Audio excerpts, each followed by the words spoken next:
استاد چرا از رهبری حزب اصلاحات اقتصادی استعفا دادید؟ من از روزی که حزب قبول کردم مردم باوری کردن من 15 سالی رسا گذشت سپری شد. البته در این مدت شاگردهای زیادی ما تربیت کردیم، از جوانها بیشتر از جوانها تکمیل کردیم و امروز مرحله رسید که جوانها بیشتر باید خودشان نشان دهند، بیشتر سعی کنند، کوشش کنند. البته ما از جهت متدی و متدولوژی گوییم اگر اونها راهنمایی کنیم فعالیتی روزمره اونها برده توانند. بعضی از تحلیلگران میگن که با رفتن وکیلایی که 5 سال در پارلمان بودن هرچی بیشتر اونهایی به پارلمان میان که خاموش هستند و از این پس هم پارلمان یک پارلمانی خاموش و به بحث خواهد بود.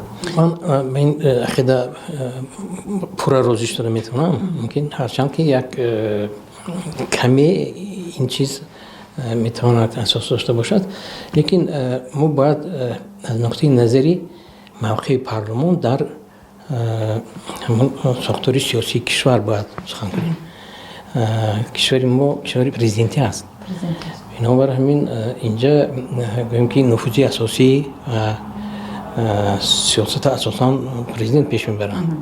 پارلمان گوییم که یک کمک رسان، یک یاری رسان به پیشبرد سیاسی پرزیدنت است.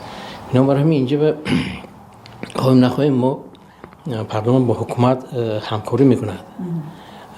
برای که اگر شما وای کنید که فرض کنید که یک قانون قبول میکنید که حکومت وای اجرا کردن نمیتونه، از اون قانون قبول کردن چی نفعی وای اجرا نشونده است.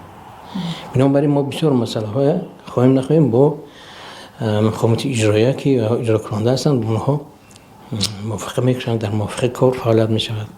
بنابراین اگر گویم که همین موافقه کردن و بر هم دیگر کار کردن اگر این مثلا سستی پارلمان باشه، اگر این من فکر نکنم نیست، برعکس.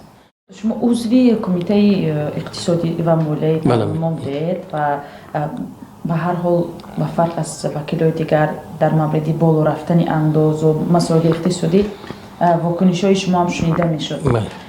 و آیا واقعا بالاروی برای پر کردن این بالاروی ها مثلا انداز بالا میرفت یا بعضی نرخنامه ها و واقعا این بالاروی ها برای پر کردن بودجه بودن؟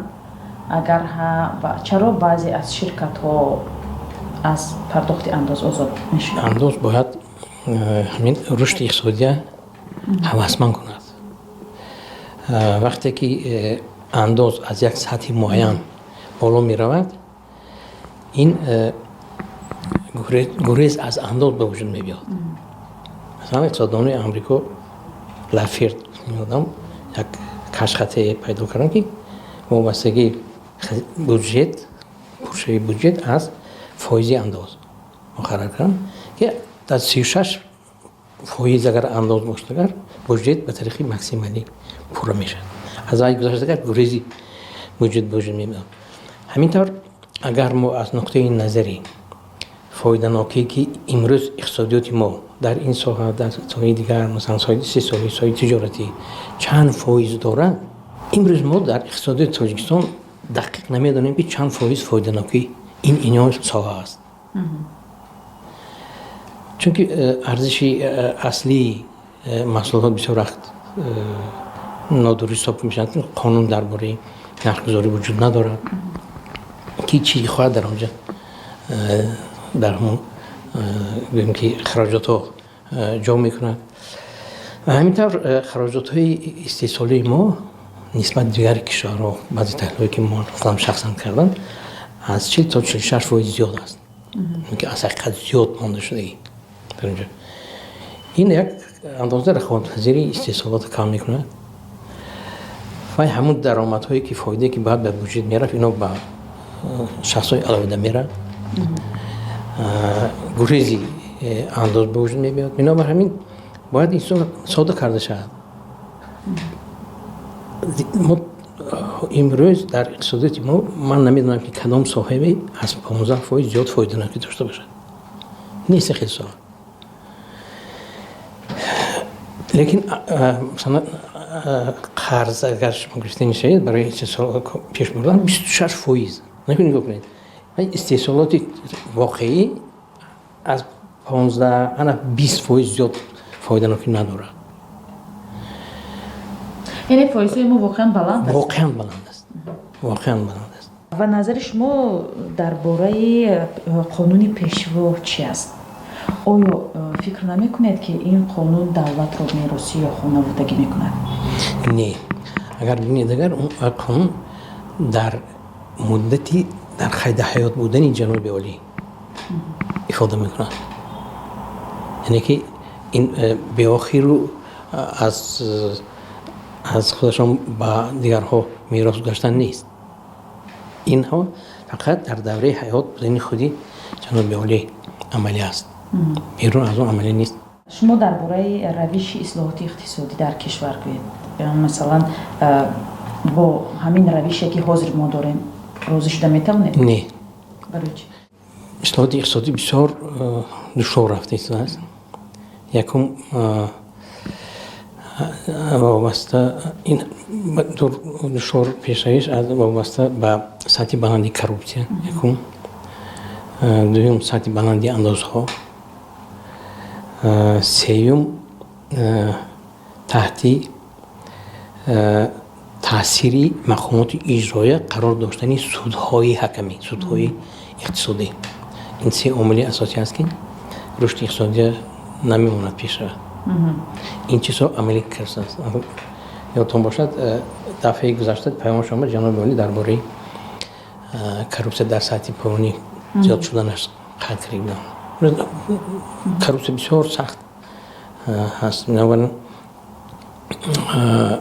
صاحبکاری یک اندازه بزرگ میشه، پیش نمیره. بعد همین یک حالتی بسیار ناگواری ریدیری هست. ریدیر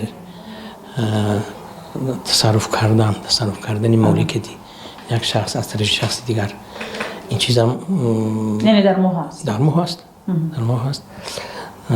بنابراین حاضر بعضی صاحبکارایی که هستن صاحبکاری ختم میکنن میرن بیرون به دیگر جا مثلا بعضی صاحبکاران میدونن که مثلا کریستان مونده رفتن، بعضیشون خطای به حتی رفت صاحبکاری دارن، هندوستان به صاحبکاری دارن، روسیه که کنون اینجا بسیار هست.